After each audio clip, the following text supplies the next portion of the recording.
नमस्कार दोस्तों। आज की इस वीडियो में हम जानेंगे कि अगर आपके घर में किसी की मृत्यु हो जाती है और अगर आपको उसका दिन ठीक से याद नहीं तो आपको किस दिन श्राद्ध करना चाहिए। क्योंकि अगर आपके ऊपर पितृदोष है तो आपकी ज़िंदगी में सब कुछ होने के बावजूद भी आप कभी सुखी नहीं रह पाएंगे। पितरों को खुश करना बेहद ज़रूरी है और खुश वो किस तरह से होते हैं जब उनका पूरी विधि विधान से श्राद्ध किया जाता है। तो चलिए जानते हैं इस वीडियो में।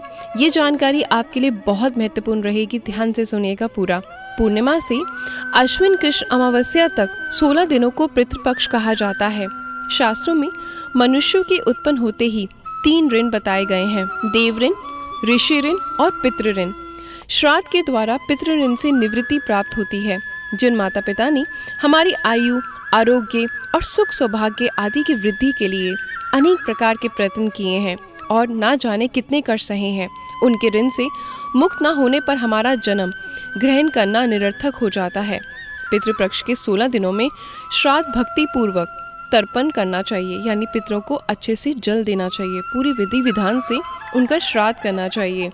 अश्विन मास के कृष्ण पक्ष में उनकी मृत्यु तिथि को, यानी मृत्यु किसी भी मास या पक्ष में हुई हो, जल, तिल, चावल, जौ और कुश पिंड बनाकर या केवल पूरे विधि विधान से उनका श्राद्ध करना चाहिए।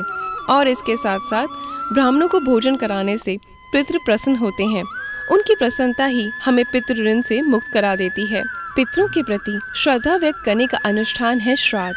श्राद्ध 5 प्रकार के होते हैं, जिनमें पितृपक्ष के श्राद्ध पावन श्राद्ध कहलाते हैं।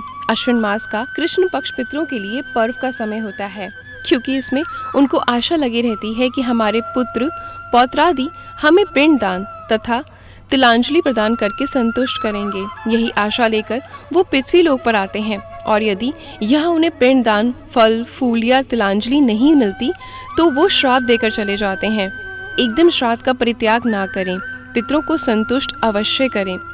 जिसकी मृत्यु तिथि का ज्ञान ना हो उसका श्राद्ध अमावस्या को करना चाहिए। मृतक का श्राद्ध मृत्यु होने वाले दिन करना चाहिए। दाह संस्कार वाले दिन श्राद्ध नहीं किया जाता।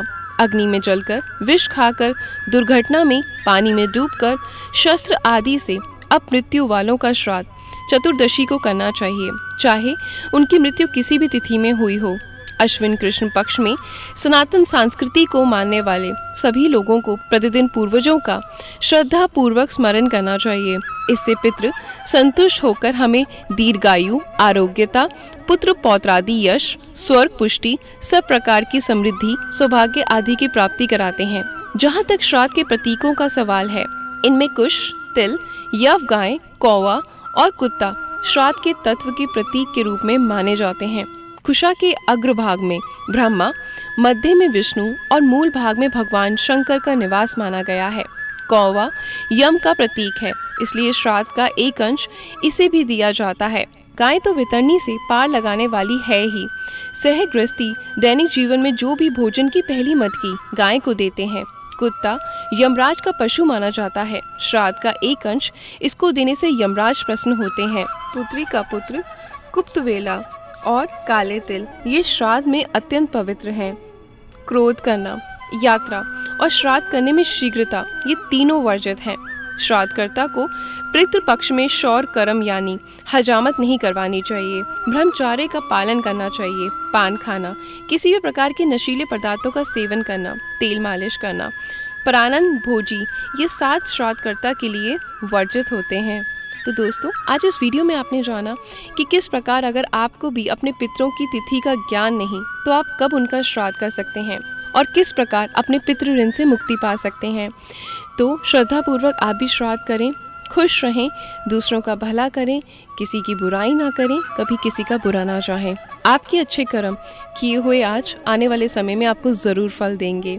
हमेशा हंसते रहें, मुस्कुराते रहें और अगर आपको मेरी ये कहानियाँ पसंद आती हैं तो चैनल को सब्सक्राइब करें, लाइक का बटन ज़रूर प्रेस करें।